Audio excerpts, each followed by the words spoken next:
evening and welcome, dear friends, to this third session of the 2023 Turner Winter Series, now in its 18th year and now being held in the spacious comfort of the Robert H. Jackson Center here in Jamestown. I'm Maureen Ravigno.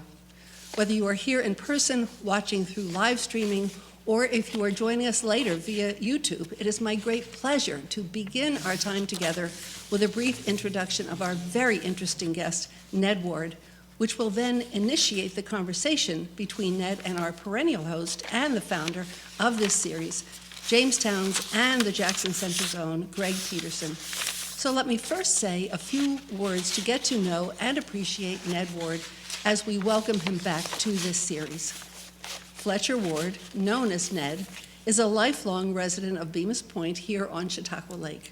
Following a career as an environmental health and safety manager with the American Locker Group and Signor Incorporated in Jamestown and Ellicottville, New York, he worked as project manager for building controls and services in Falconer, New York, until his retirement. He is a graduate of Kent State University.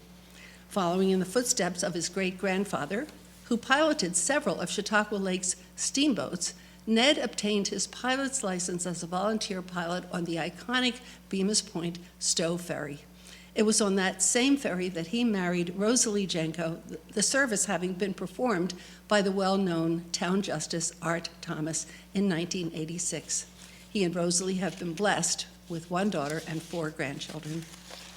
Since retirement, Ned has invested much of his time as a volunteer for the local historical organizations, serving as co-president of the Bemis Point Historical Society and as a member of the Fenton and Chautauqua County Historical Societies, as well as engaging in writing books on the history of the Chautauqua Lake region.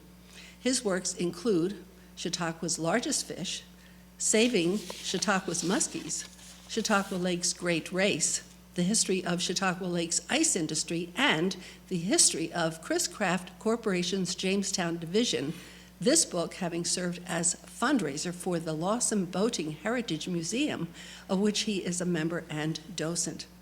Ned is currently completing research on 2 more books, Chautauqua Lake's Unique Watercraft and Chautauqua Lake Boat Builders. Ned's hope is that these books have preserved portions of the rich heritage of the Chautauqua Lake region and have contributed to his readers falling in love with Chautauqua Lake as much as he has. Ned himself is a Chautauqua treasure, as is Greg. So now, let's all relax and enjoy this kind of informative and insightful and fun conversation that is the hallmark of Greg's 18-year Turner Series interviews. Thank you, Maureen. And Ned, we're back. We've done this 18 years, and you've been on about 15 years of them, every one of these books. So you come from a long line of ice cream peddlers. Yes, And so what's your favorite flavor? butter pecan. Butter pecan. Is that something that was driven into you when you were a kid? No, I just, I like pecans. Ah. So from Purity Ice Cream Parlor to Ward's, did you work at any of these establishments? I did not. Yeah. I did not. This all predates you? No, they, my uncle, 3rd generation, was running it at the time, up until I was probably a sophomore in high school. So you had no skill sets in scooping ice cream, huh? No, but I still have one of the original scoops, and it has been used enough. It's a wooden-handled shuttle ice cream Yeah. scooper, and the wood has worn right down to the metal. That's a lot of ice cream. That is a lot of ice cream. Well, I'm delighted you took time from not scooping ice cream to come here. You're a graduate of Kent State University. Just out of curiosity, I just saw that. Were you there during the time that the incidents? Yeah. Talk about that. I was actually at home when it occurred, but it had been simmering for quite a few weeks prior to the killings.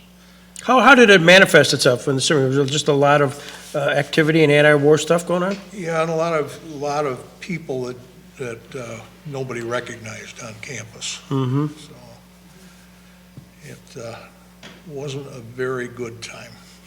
Did you get a sense, was Kent State, was there a gravitational pull for not only the existing students, but others who wanted to just kind of demonstrate to come to Kent State? Was it known for that?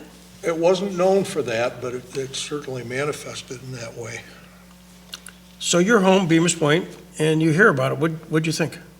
Well, I worried and wondered the health and safety of the people that I knew. And you couldn't get through to anyone. Phones were disconnected and you couldn't call. So we wondered for a few days, and then they started letting people get off campus, and then I was able to contact them at home. Was this during a break? I mean, why were you home? I came home quite a little bit. It was during a break, but I did come home whenever the opportunity arose, because I came home to fish. We'll get into that in just a second. Just again, the curiosity, you're a student at Kent State, all that went on, and we certainly see the newsreels now about it. They invited you back to campus, or did you take the semester, was a semester shut down? The semester the school was shut down for that semester, and initially, all your belongings were left in the dorm, and the National Guard went through all of your belongings. And then the next, beginning of the next semester, we could pick up our belongings and bring them home. What was the mood on campus when you finally gathered together as co-eds for the first time since the incident? Was there conversation? Not a lot. I think people were very glad to see one another and know that each was safe, and that was probably the most important thing. And I have a vague recollection that Vince Horrigan was at Kent State at that Vince time. was, yeah. Did your paths cross? I saw him on campus a number of times, but he was a bit older, so I didn't have classes with him as such. You don't have any bizarre stories about Vince that you can share now? No. He's out of office, who cares? I had breakfast with him yesterday, Sunday. So here you are, you're on break from Kent State, you start fishing, and did muskellunge, was that part of your growing up? Muskie fishing? Oh, yeah. And then how did that come to be? Was that from your family were fishermen? My great-grandfather on my father's side was a very good fisherman.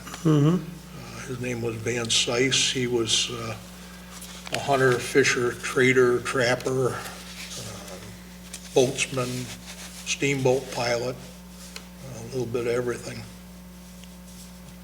So Fred Van Sice, a steamboat pilot, inventor, hunter, fisherman, and trapper, pauper, a pirate, a poet, all of those things it says here, yeah.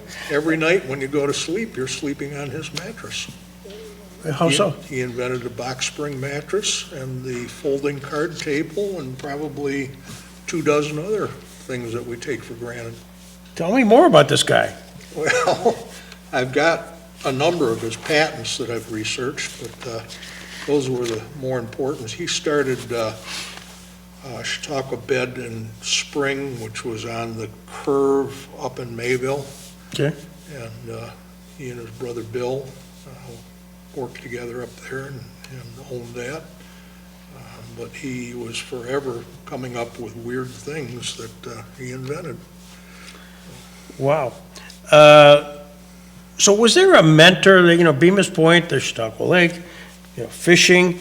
Was there somebody who, early on, who took you out and said, hey, Ned, let's go trolling?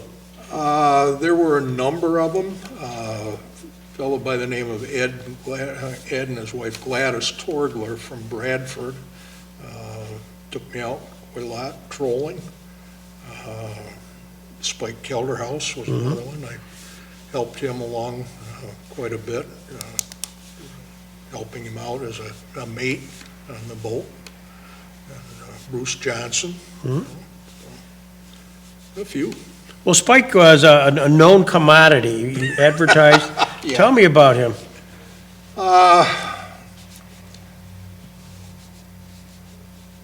Good things? Well, you laughed. I love the quick laugh you had, so go ahead. Oh, Spike was a good guy. He was a real promoter of Bemis Point and Chautauqua Lake. And he and his wife ran the White Side up at Maple Springs, and they had a number of their kids were my age, so we were always palling around.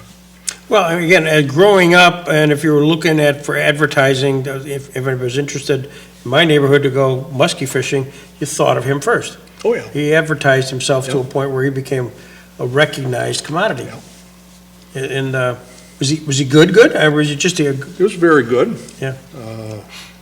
We had a guy that purchased the Hare and Hounds next door to our home and fancied himself a guide, and his name was Al Schmidt, and I used to help Al out, mate for him, and one day we went out and we set lines and caught a fish and had two more on within 10 minutes. And that's kind of my record of best ever. Yeah. Wow. Was a good day, and the people who he was guiding for thought that happened all the time. It's just the way it was. I have a son-in-law that'll tell you that just the opposite. Seldom happens. So, how does a Ned Ward find himself willing to dive into something that I frankly knew nothing about, dealing with the history of muskellunge spearing on Chautauqua Lake? What drove you to, this is a very niche thing. It is, but it's part of our history, and we have an absolutely tremendous history around Chautauqua Lake for a lot of different things. I'm getting ready to do a presentation on the unique vessels that have been on and around Chautauqua Lake. I mean, we had horse boats, and we had keel boats, and store boats, and swan boats, and I even knew a guy that didn't have the money for a boat, and those that he could get were too deep drafted for where he fished, so he made his own boat out of two car hoods welded back to back. Really? Do you put a name on it? No, but he was in the paper with it several times. Oh my gosh. He and his son would go up the Conewango on it. That's imaginative. So we have this history that you've put together here. It's 2022, so it's fresh. The history of spearfishing on Chautauqua Lake. In the beginning, it really was the indigenous people. Was it the Senecas that sort of, the history can go back to? Or at least document history?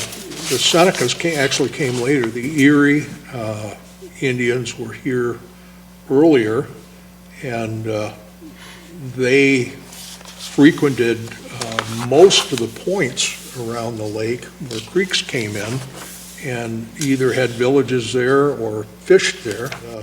One of them was right down at Martha's Vineyard, and there was quite a little village down there, and I'm still finding artifacts down there almost every time I go down. So, the little settlements around the lake and Bemis Point, didn't they? Bemis had actually two major villages, one up by the Methodist Church and one down right in the village at the park. So if you were going to contemplate development in that area, there's no way in No. heaven you'd ever get there. No. Because they'd find a few, like a lot of Yeah. spearheads and stuff like that. Where else? I mean, I noticed in the book, it talked about Bellevue and Long Point and a variety of places like that. Prendergast, Chautauqua, certainly down at Sheldon Hall, over at Goose Creek. Almost all of them had some vestige of Indian presence. Was there any, because you're a documentarian and a history guy, was there any documents to show that, or is this just through archaeology where people have dug it up and found a significant enough? It's actually both. I have a map at home of the Aboriginal settlements Oh, really? around the lake. And so that's where the settlements occurred, and how do you, kind of find them doing what your subject is, spearfishing? I mean, how does that? Well, I personally have found several different types of artifacts that would lead you to understand that the Indians had a presence there.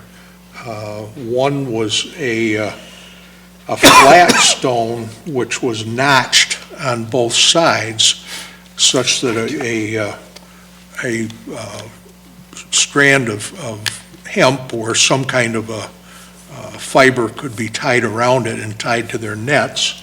And the other was a more finished stone that was actually cylindrical in shape and very polished, and it was neck down in the middle, kind of like an hourglass. And that was a more permanent stone. The former one was one that they would use and just leave when they were done. It was too crude to worry about keeping. So that was the first kind of weight, if you will? Yep. And those have been found and identified. How did then does this sort of progression of advancement of techniques to do fishing? I mean, you had to really do some serious research kind of on this, and I was impressed of how many subjects that you covered here. Well, probably the earliest European use of spears was in 1833.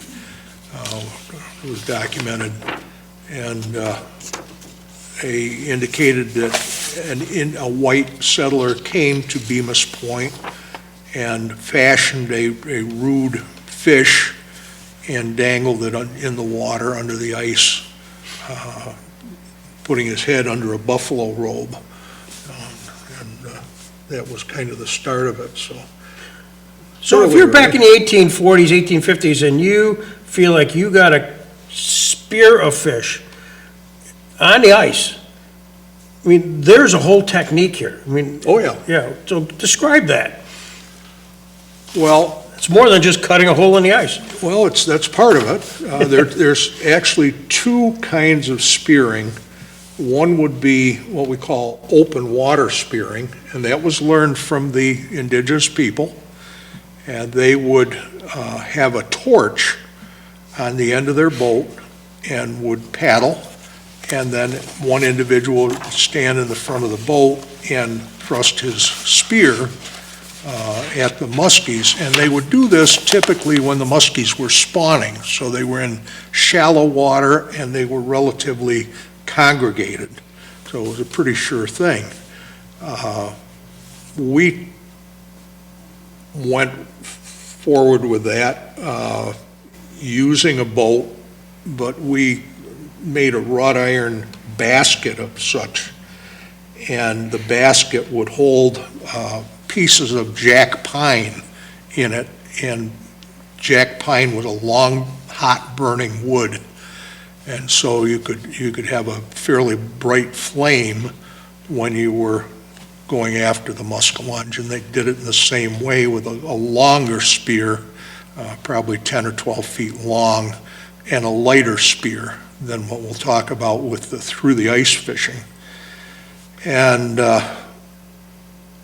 the name jack lighting, which is used to indicate an illegal taking of animals and fish, came from the use of that jack light during spearing. That's how that got started.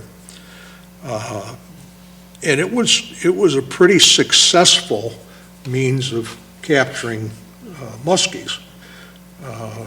Dr. Foote, who chronicled much of the very early history of Jamestown, wrote that two fishermen down in the Fluvanna area fished, and the first night they got 52 muskies, and the second they got 65 using that means.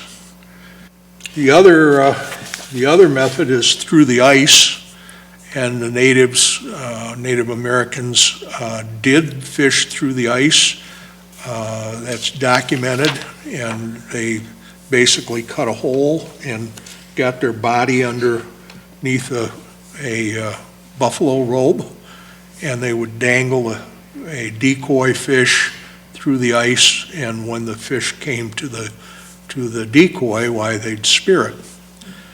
And we took advantage of that knowledge and began our quest for the muskies in the same way, but eventually started making what we called fish coops, and they were about a 4 by 4 foot, 5 foot high coop made out of wood and tar paper or burlap or a tarp of some kind, so it was fairly light, and it had no floor in it. It had a sketch floor, a frame around the base so that you could put your feet up, and it had a seat. Other than that, there was nothing in it. Typically, it did have an anthracite coal stove. They used anthracite because it didn't produce a lot of smoke, so the game wardens couldn't find out where they were. But they would fish in much the same way, and they would pile boughs of pine or hemlock all the way around that on the ice, and that helped keep the light from penetrating the ice, so when you looked down, you could very readily see the fish swimming around. And it was said that you could always tell a spearer's house because the trees had no limbs up as high as they could reach. They would harvest all those and take them to the lake. But it must have been interesting to see those huts because they would have runners on one side, and they would lay them down and pull them out onto the ice and then upright them over a hole that they had pre-cut and go in, close the door. There were no windows in them, and they'd just stay there all day and fish. Is that much different than what goes on now? No, Okay, pretty so, much the same. I mean, when it's cold outside, especially up in Mayville and Chautauqua, it looks like a village out there on the. Well, not as much as there were then. In researching, I found at least one instance where 3,000 people were out in their huts fishing. The Post-Journal published every weekend. They published how many people were in each bay in their huts. So you could get a pretty good idea where the fish were biting. Why would they do that? I mean, what would be because you can't rent them, they're just individuals. I saw the list of, fish coops on Chautauqua Lake, 1889, 656, 509 here in 1900, just to take a census, I guess. Yeah. They're not permitting, they're not getting anything, are they? No. So what a great job. Description of this jack-like process. And the way it was described in the Jamestown Evening Journal, it talked about the fish, by the way, that they were going for is the noble pickerel, the muskellunge, the black and yellow bass, and attracted to the surface by the light and dazed by its strange glow, the defenseless fish innocently awaits the thrust of the murderous spear, which is usually kept busy until the butcher has a load or is forced to desist by fatigue, too tired from killing fish. You got a great command of the English language. Oh, yeah. Yeah. But was that the impression that while these fishermen, it's an unfair advantage that once they figured it out, they were just shooting fish in a barrel? They were. Yeah. They were. But one of the things that has been misconstrued over the years is that fishermen, when they were spearing, through the spear. But they didn't. I brought some spears, Show us. and this is very typical of a fish coop spear, and I'll let you heft that. Oh, my gosh. I mean, you gotta be heavy duty. So for the camera, can you see that? Yeah. Okay. This is, Think King Neptune. And this is 5 points, and this is really heavy. So if you're down just doing this, you get fatigued. I can see why when they said, when you got fatigued. They didn't do that. Oh, they did? See that hole? Yeah. That was on a string, and they very often put the string on across the coop and just let it hang there, and when the muskie came by, they'd pull a string, and it would drop down. Like There a wasn't- there wasn't like a a lot of- guillotine. There wasn't a Holy lot cow. of throwing involved, actually, Oh, my but God. that's a pretty hefty spear. You still got to attract, in some form or fashion, the muscles. They're not static. They're not, but the open water spearing, they would do that when the fish were spawning. And so, for those who haven't been on the lake, typically, there's, I would say, about a 5-to-1 ratio of males to females. And a female would come in close to shore, swimming, looking for a place to deposit her eggs, and there'd be 4 or 5 males, which are considerably smaller, following her along.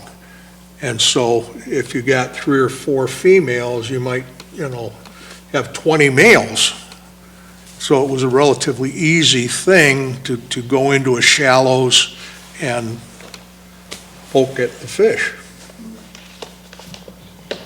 But what were they fishing for? I mean, muskellunge is the game fish, but that wasn't the only one, what? It was the primary one, but they also fished black and yellow bass. Walleyes weren't in the lake at the time. Bullheads had just been introduced at that time, so they were just starting to populate. Was it, as I read in your book, muskellunge was a delicacy. I don't think of muskellunge today as a delicacy under any stretch of the imagination. So, was this a time warp? I've pondered that a lot because I caught my share of muskies, and my grandmother could cook this carpet and have it taste good. She never managed the knack of cooking muskies so it tasted good.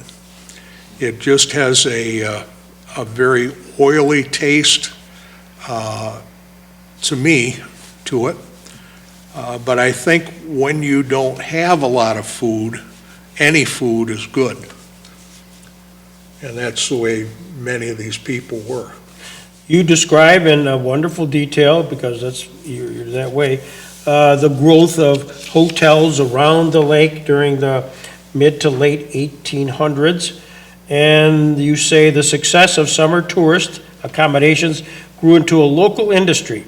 In time, places like Bemis Point became tourist meccas with 5 major lakefront hotels catering to summer residents. The table fare of choice at these local hotels was what at the time was known as, I love it, Chautauqua pickerel, Yep. or muskellunge. Virtually every hotel around the lake offered muskellunge entrees on their menus, and tourists couldn't get enough of it. Yep.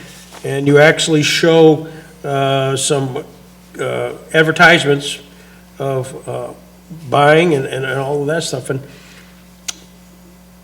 again, here we are, 2023. Can't imagine it. Did you see where it's any sense that sort of tailed off at some point? Or was it a supply and demand thing? It was a supply and demand thing, and it did tail off only because the muskellunge had been taken to such an extent that there were very few left. So, at some point, you have in your book, you talk about the muskellunge, you talk about the coop, you talk about that there had been over time a reaction to perhaps non-fishermen about the, I don't want to use the term savagery, but the way it was fished. Could you explain that whole history? Well, I think that there were two factions. There were the spearers, who were, many of them were farmers, simply subsidizing their farming, especially during the winter, through spearing. And then there were the rod and reel fishermen, and the rod and reel fishermen believed that the spearers were taking far too many fish out of the lake. And so I think a competition of sorts grew up, and the rod and reel fishermen got to the legislators and said, we got to get this under control, or we won't have any fish remaining. So it was more than just a fairness, it was just the fact that the efficacy of spearing was so much better than the rod and the reel. Yep. And so I know in 1897, legislation was passed prohibiting the use of spears to catch muskies. And so these things which are on your table were deemed, I'm just curious, how do you even have those artifacts? They come up. They come up online or come up at barn sales or yard sales, and I try and get them when I can. You're probably the only guy who knows what they are.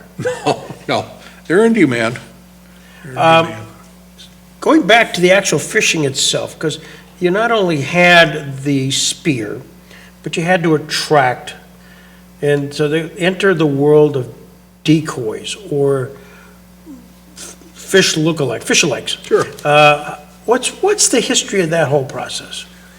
Well, again, Native Americans started that process, but it was refined by many of the individuals around the lake. The unfortunate thing about it is it was so ubiquitous that nobody chronicled the names of these people. I've only been able to capture about a dozen names of individuals who were carvers.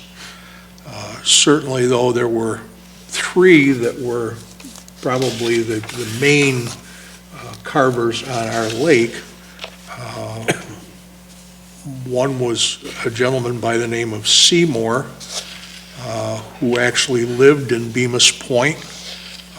He was an electrician by trade and a Jamestown fireman for a short period, but his real passion was guiding and carving fish decoys. And a fish decoy can be anywhere from about 3.5 inches up to 2 feet long. And they resemble typically native species of fish in the lake. And the most prominent of them would be perch, brook trout, bass, sunfish, suckers, and muskellunge. The unusual thing to me about it is that brook trout were a native species, but the first enumeration of fish in the lake indicated that they were not prevalent. They were listed as a rare species and only on the west side of the lake. So, why they became one of the most carved of the fish decoy species, I can't say. But I would say probably of Seymour's decoys, 40% or more are brook trout. Is that what you have over there? No, that's kind of a morphodite. Sorry about that. Very typical of what a fish decoy would look like. This is somewhat of a poor example, and I don't even think it's a legitimate one. I'll tell you a reason why. Part of it just came out in my hand. Typically, they're shaped somewhat like a fish. Most had a through the back or through the body hole for attachment of a jigging line. About 95% of them had a leather tail that was incised into the wooden fish and then pinned in with little tiny square nails. And they had through the body fins. Now these are what we call D fins because of their shape.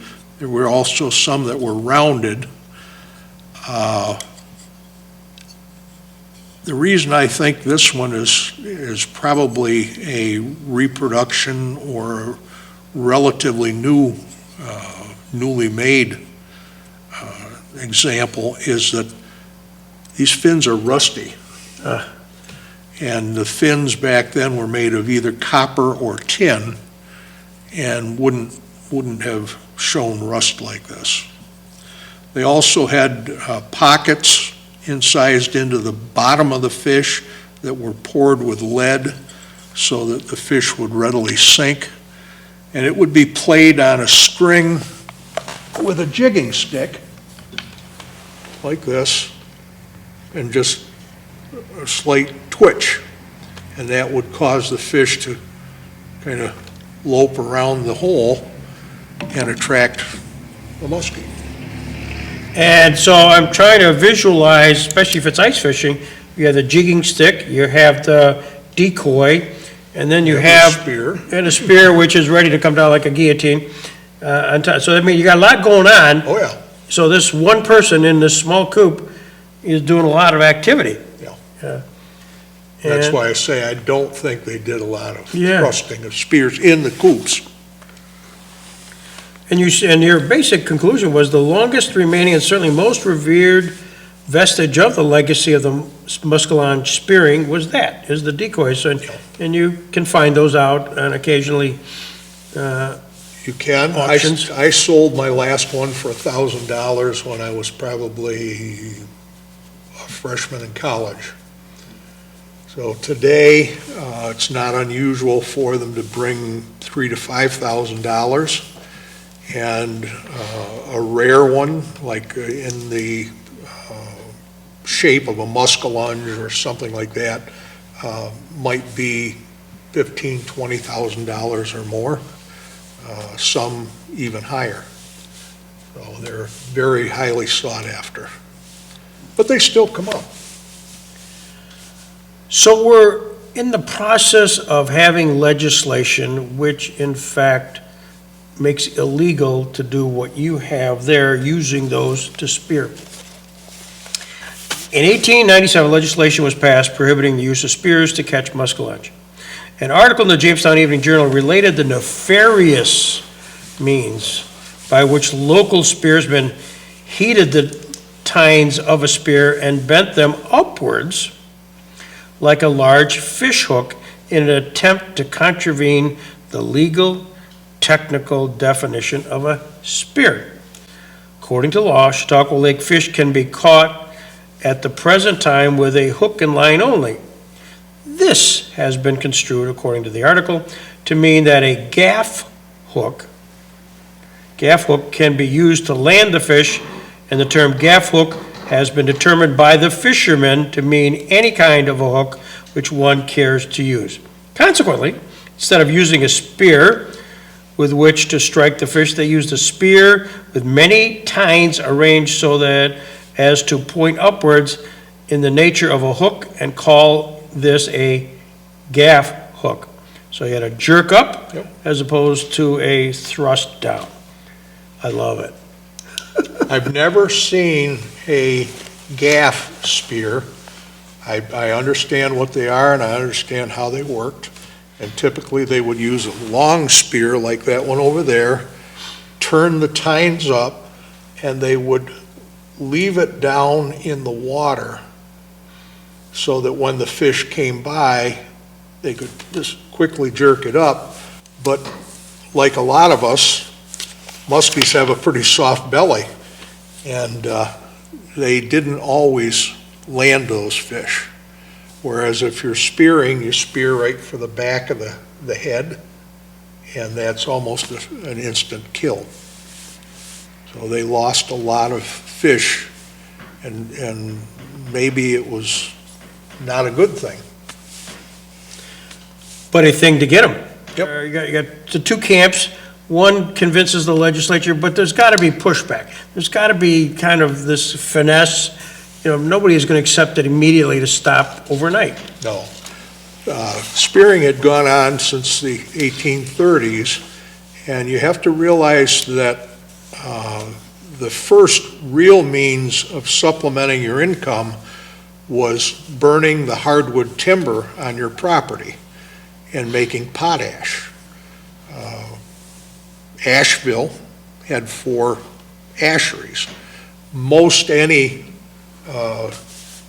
general store had an ashery, and you could trade ash for goods, and ash was accepted like cash for paying your taxes.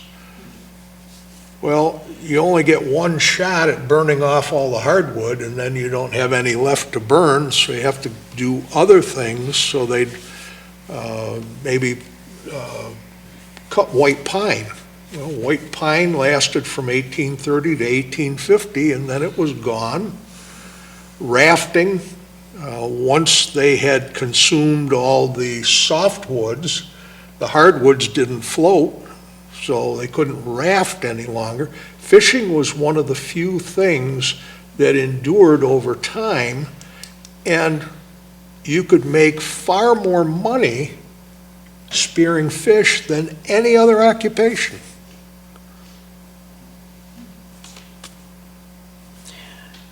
Another law, these lawyers and legislators, as fish laws governing Chautauqua later came to be written, game protectors, special protectors, and even citizens had the legal right to destroy coops left on the ice after 6 p.m.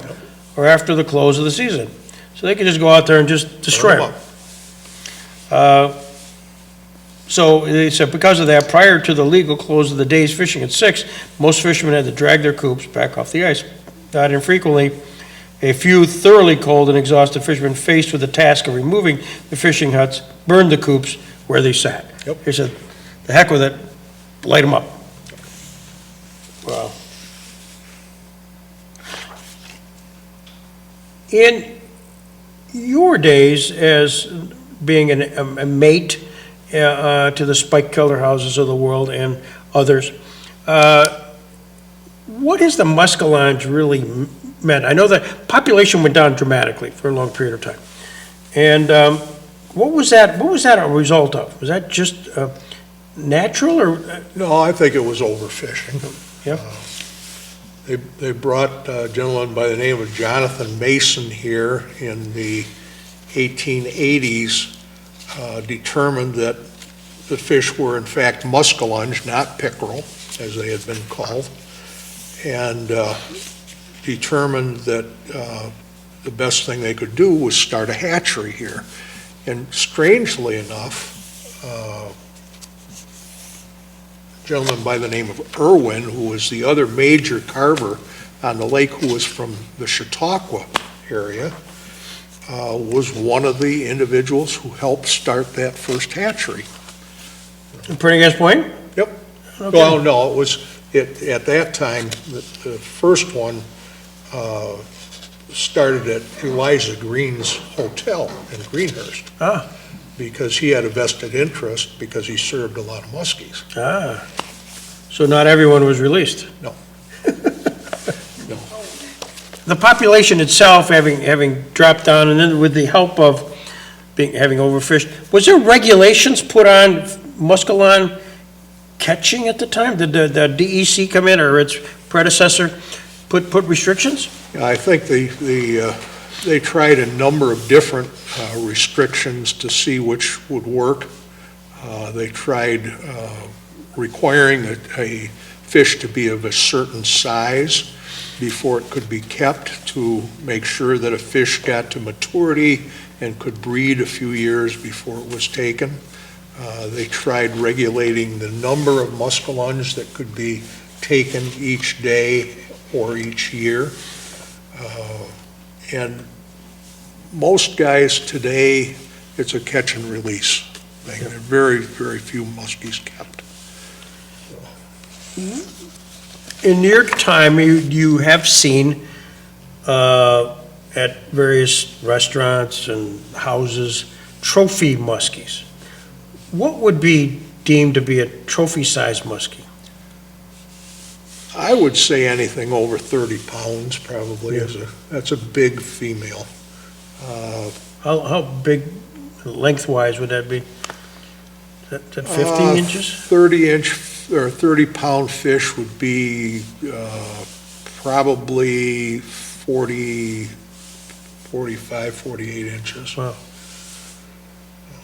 You get up to a 42-pound, that's going to be a pretty good-sized muskie in the 50-inch category. Being not necessarily a muskie fisherman, are they, aside from the size, are they a game fish in the sense of hard to pull in? They are. Yeah. They are. You see outlawed copper lines fairly early on, so most people use a monofilament line now, but they use a fairly lightweight. I mean, it might be a 20-pound test line, so it does give the fish a little bit of a chance. But they're difficult to find, they're difficult to catch. This gentleman's a muskie fisherman up here, and he'll agree, I'm sure, that you don't get one every time. I can tell you, I've sponsored my son-in-law, who's a real fisherman, to do that quite a few times. And so you have some stuff here on the table. I want to make sure if you want to describe a little bit of it that we probably didn't get to. Well, there's been a number of books and magazine articles written on Chautauqua fish decoys. The most recent one that came out, a fellow by the name of Chuck Majan put together an entire booklet on Chautauqua fish decoys, and it describes each in detail, and it's well worth the price of admission because these are part of our history. And highly recommend it. My own book, there's one here, Beneath the Ice, that's considered one of the Bibles. And then there's several different Guyette, Schmidt, and Dieter catalogs here that show fish decoys and talk about Chautauqua fish decoys in depth. That is probably the premier sporting auction house, or one of the premier sporting auction houses in the United States. They primarily deal with duck decoys, goose decoys, very fine arms, and fish decoys. So it's well worth taking a look through. John Dieter lived for a while up by the Marmar restaurant, so he's very familiar with our lake and has done a lot of procuring of fish decoys. And he's been a friend over the years, and I think I kind of upset him with some of the things I said in this book about some of the maybe not so accurate information that has been perpetuated about fish decoys. You don't want to get any detail with that, do you? No. We'll leave it there. What was the surprise? I mean, you've done so many books, but this one you focused in on the muskellunge and spearing, which became outlawed at roughly the turn of the century. And as you're pulling this together and you're giving it to the printer, what was the surprise? You say, if somebody asked, gee, I wasn't aware of that, or that's kind of a new wrinkle on this story. Well,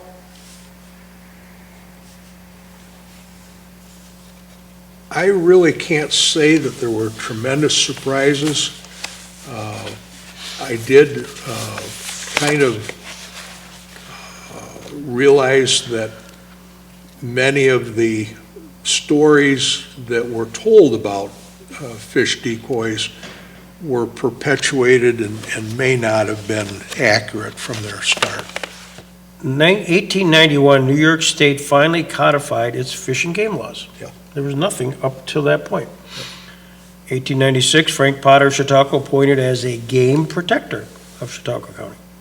1897, Governor Black signs a law making it illegal to fish in Chautauqua Lake from December 1st until June 15th, but permitted spearing on Mondays and Thursdays for 5 weeks from the first Monday in February. Now, I got to read that again. So, no fishing, illegal to fish. Yep. Can you imagine doing that today? No. Oh, wow, golly. In 1903, New York State Legislature reduced spearing Thursdays in February. And you wonder, why did they impose that on certain days? Why Literally Thursday? Yeah. And size limit of 24 inches was imposed in 1900. Daily limit of 2 muskies imposed in 1925. Daily limit lowered to 1 in 1931. Sale of muskellunge was prohibited in 1935. That certainly would make it a real delicacy if you could find it.